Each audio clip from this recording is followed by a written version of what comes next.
tiempo humano se mide por los ciclos sensibles de los seres humanos. Por ejemplo, los días, las estaciones, los años, las generaciones, las experiencias familiares, registros históricos, las leyendas. En todos estos casos estamos hablando de algunos años, algunas decenas de años, algunos siglos y en algunos casos extremos, algunos miles de años. El tiempo geológico es mucho más extenso.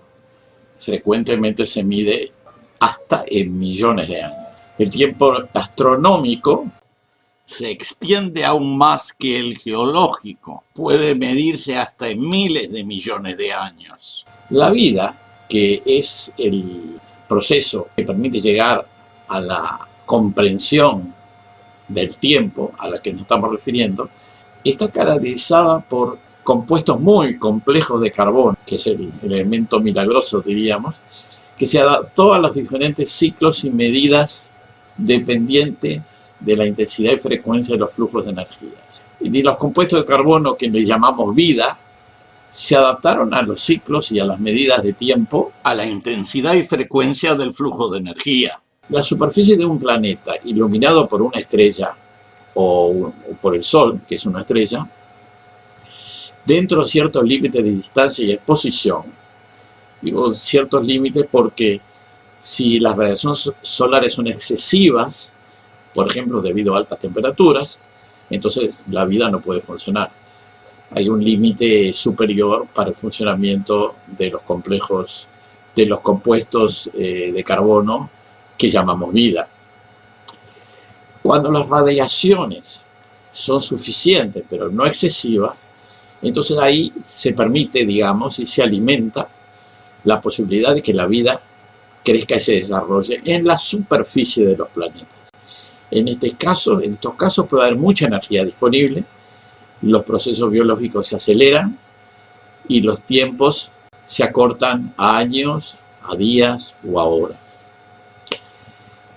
Es el caso de la superficie de la Tierra donde vivimos nosotros. Los procesos biológicos son rápidos y se miden en lapsos de tiempo muy cortos.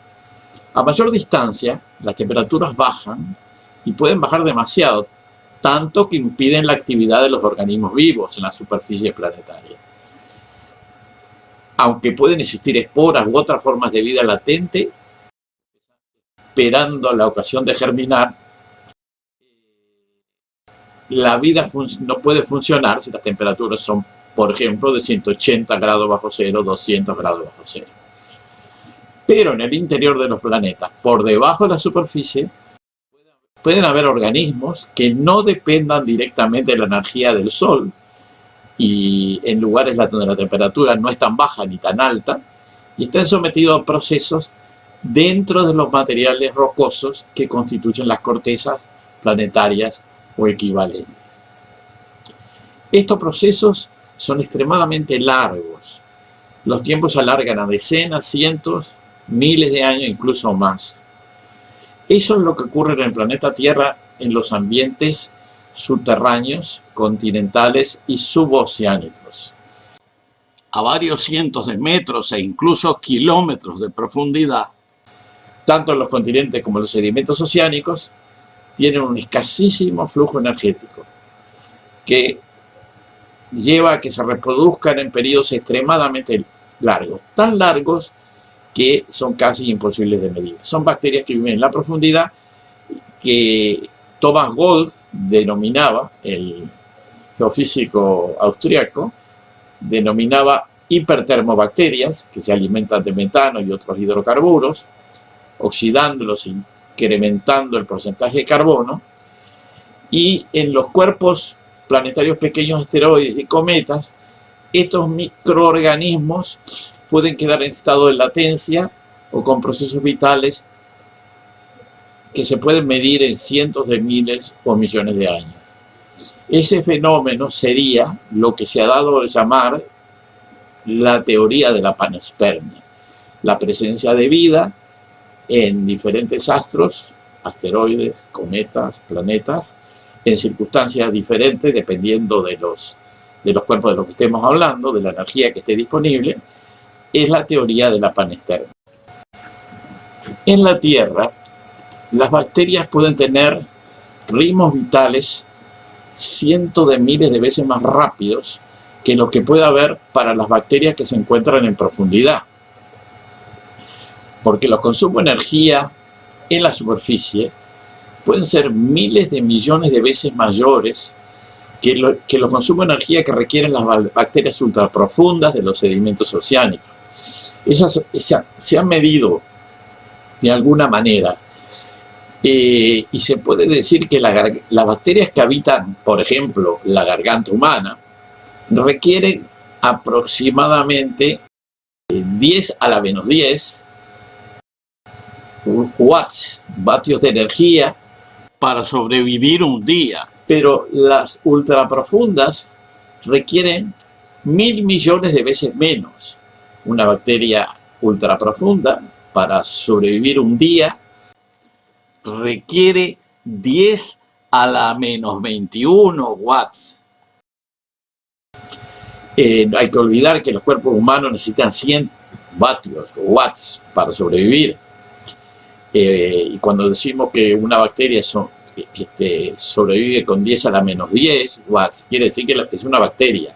Nosotros estamos constituidos por miles de millones de células, incluyendo muchísimas bacterias que también están dentro nuestro. Todo eso lleva a 100 vatios o watts, que es lo que se considera, se evalúa para un ser humano promedio. Los organismos que viven en profundidad no utilizan la energía del sol, como las bacterias que viven en la superficie.